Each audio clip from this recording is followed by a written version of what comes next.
Roger Stone. Roger Stone. He's become a big part of the news over the last little while, and I'm following this very closely, and I want to see it play out to its fullest, because Roger has a very good chance of exoneration, in my opinion. This is exclusive CNN video. This is what happened this morning before sunrise, just before 6 a.m., when Roger Stone, longtime Trump associate and advisor, was taken into custody by the FBI. There's a moment of audio on here that I want to play for everyone, because this is what the first sounds that Roger Stone woke up to this morning was the FBI pounding on his door and shouting, Roger Stone did nothing wrong! Roger Stone did nothing wrong! Roger Stone did nothing wrong! Roger Stone did nothing wrong! Roger Stone did nothing wrong! Roger Stone did nothing wrong! Roger Stone did nothing wrong! New home security video shows multiple angles of the FBI's pre-dawn raid on the home of political consultant Roger Stone. Unarmed, 66 years old, without a passport, barefoot. Until now, the only public footage of the raid came from CNN, which somehow knew to arrive 1 hour before the FBI got there. Acting Attorney General Matthew Whitaker was asked about the CNN footage in his testimony before Congress today. Here's part of it. Are you familiar, from public reports or otherwise, that a CNN reporter was camped out outside of Stone's house when the FBI arrested him?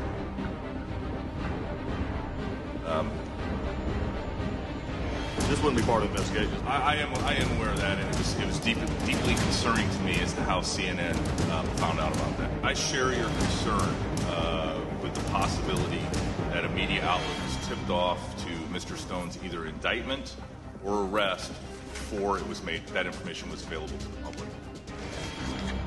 The new footage from Stone's home shows CNN arriving about an hour before agents did. The footage depicts what you'd expect if the FBI raided the home of a Mexican drug lord, maybe even SEAL Team 6 going into bin Laden's compound. For context, Roger Stone is a senior citizen accused of false statements to Congress. Take a look at what happened. It's just before 5 a.m. and an SUV with a CNN cameraman arrives first to this quiet street in Fort Lauderdale, Florida. Within minutes, the driver gets out and begins to set up his tripod. So far, no sign that anything's about to happen. But the cameraman gets back in his car with his equipment to wait. Almost exactly 1 hour later, trucks with heavily armed men arrive in front of Roger Stone's house. Immediately, CNN's cameraman jumps out of the car, camera on shoulder, capturing the footage. The feds assemble on Stone's driveway. They're wearing ballistic armor and carrying assault weapons with 30-round magazines, red dot sights, and tactical flashlights mounted to their barrel shrouds.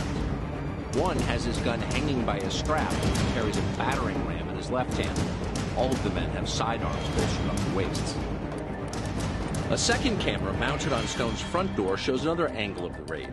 A heavily armed FBI agent approaches the door with his gun drawn, while others stake out positions behind. It looks like a high-stakes raid, but CNN's cameraman is still 40 feet away, filming it all. One agent swings his firearm around as he scans and surveys Stone's front porch. Behind the home, a third camera captures agents approaching the back of the house from the side yard. Behind the property, a boat arrives with at least 2 agents on board. They shine a floodlight into Stone's home.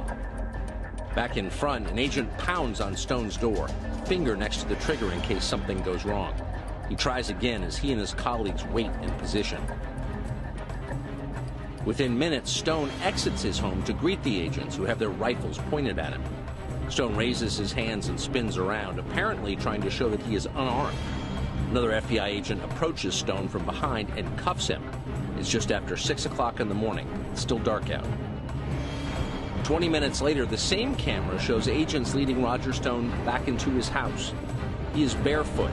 Stone is wearing a T-shirt that says, Roger Stone did nothing wrong. Well, let me just tell you guys, too much legal stuff. I am just so damn happy this guy is indicted and arrested. He is a horrible human being. He is a thug. He is a bully. He has said horrible things about your father. He has said horrible things about me. Stone's rule: it is better to be infamous than never be famous at all.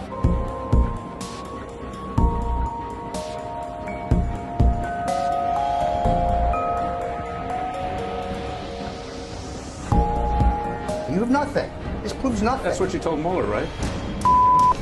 You have nothing. That's what your clients argued at the trial. I'm not going to discuss the criminal case. If you want to keep insulting me, this will be over. You can run back to the judge like a little. I'm doing what? If you want to keep insulting me, I will just end this and you can go running back to the judge. Did you just call me You're acting like one. Now, what is according to you? What's the point of that? I'm entitled to know what you meant by like a. Come on. What is it?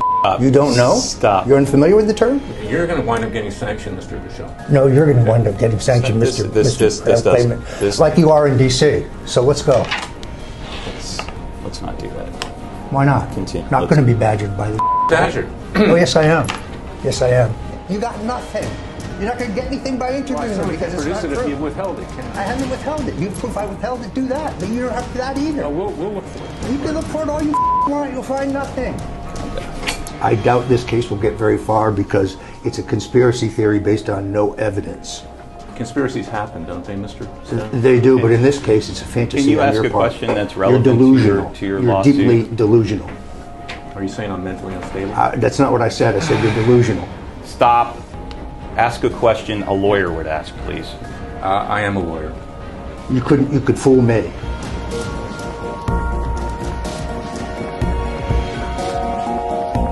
How come you can't practice in the Southern District? Why won't they let you practice there if you're Mr. Ethical? I can practice in Southern District. Only if you attach the judge's order. I have a case right now. Stop. In fact, you're aware that I have a case right now. I'm not aware that you have a case in there, but I doubt it.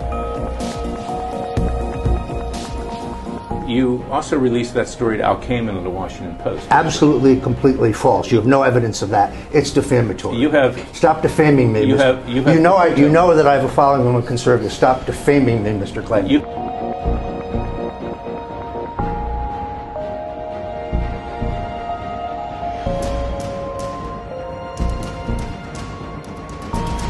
Absolutely, completely false. You have no evidence of that. False. Completely false. Categorically false. Completely and totally false. That is entirely false. False, incorrect, false. That is incorrect. I have never said anything of the kind. That's false, to be clear. Do you have any evidence of that? You have no evidence to the contrary. There was no evidence of that. Do you have any proof? Evidence? Real evidence? Not just wild conjecture. Evidence. And you have no evidence of it. No evidence. There is no evidence of that because it's not true. Proof. Evidence, Larry. Is that evidence. insane? Proof, Larry. Evidence. Proof. Evidence. Who talked? I don't recall. You don't recall? No, I don't. You're lying, aren't you, Mr. Stone? No, you're lying, aren't you, You're a Mr. convicted Clayton? liar, aren't you? Stop. And you're about to be ousted from the bar. Stop. Let's take a break. Good time for a break. Have fun molesting your own children, Larry? I read the court decision. The idea that a 29-member SWAT team in full tactical gear with assault weapons would surround my house, that I would open the door looking down the barrel of assault weapons, that I would be frog-marched out front, barefooted and handcuffed when they simply could have let me just contacted me. Let me stop you there, people need to know about yeah, but that. as you know, it's pretty standard for that to happen. That's pretty standard, as you know. But is it pretty standard to send dozens of federal agents with rifles to arrest an unarmed 66-year-old man who's been charged with a nonviolent crime? You say they have no proof. Roger, to be honest with you, I have not seen an indictment connected to this probe that has more proof than this one does of communications that you have had that prove that you didn't tell the truth to the Congress, the congressional panel you were before. False. Every one of those things is out of context. If you go to my website, Stone Cold Truth, and watch any of my interviews, I have actually refuted virtually everything in there. And then there's a bunch of things in there that, frankly, I don't believe are true. No senior campaign official told me to find out anything about WikiLeaks. That doesn't mean Mr. Mueller can't induce somebody to say that, but there'll be no corroboration for it. We could hear from him. He's no longer, I would assume, right? He's no longer under the gag order technically because the case is over. He's been sentenced. What's stopping him from speaking? Can she keep a gag order in place pending appeal, or can she recommend it? Or she may address that to him specifically. If I were his lawyer, I'd certainly tell him not to make any assumptions about that. So it'd be wise to stay quiet. So we'll see. We'll see if he gets. I mean, that will be a pretty interesting moment if he doesn't.